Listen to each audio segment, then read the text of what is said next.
A study posted on the Flurry blog reports that the mean age of tablet users is 34 years old and that the standard deviation is 15 years. We're going to work with samples of size 50, and we're interested in talking about sample sums. We're going to have to use the central limit theorem for sums on this problem. To figure out what the distribution of sample sums looks like, we'll first interpret some of the information that's given to us in the wording of the problem. Let's identify first our original variable. In this example, the original variable represents the age of tablet users. We know the mean age is 34 years and the standard deviation is 15 years. So this mean and sigma represents ages of individual tablet users. Our new variable is the sums of the ages of tablet users. We're using samples of size 50, so we're taking 50 ages and adding them all together, and that creates a value for my new variable, capital sigma, capital X. In order to talk about the distribution of this new variable, I need to know the mean, which is the sample size times the original variable mean, so 50 times 34, which is 1,700. And we need to know the standard deviation, which is the square root of the sample size times the standard deviation from our original variable. So 15 times the square root of 50, which is about 106.1. The distribution of sample sums by the central limit theorem follows a normal distribution with the mean and standard deviation that we just calculated. And now we're ready to answer questions about probabilities for sample sums.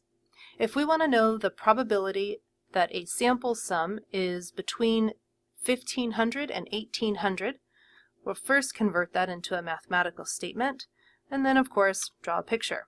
So we draw a distribution that matches our capital sigma, capital X, labeling the center of our distribution and 3 standard deviations above as well as 3 standard deviations below our center. I'm interested in the sample sums that are between 1500 and 1800, so I'll draw vertical lines at each of those sum values and then consider the area between them. I can use my calculator to find this area just by giving the calculator the parameters of my normal curve and the boundaries.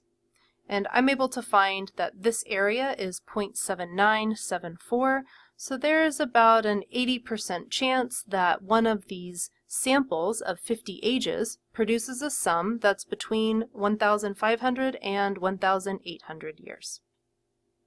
Maybe we're also curious about a sum that represents the 80th percentile.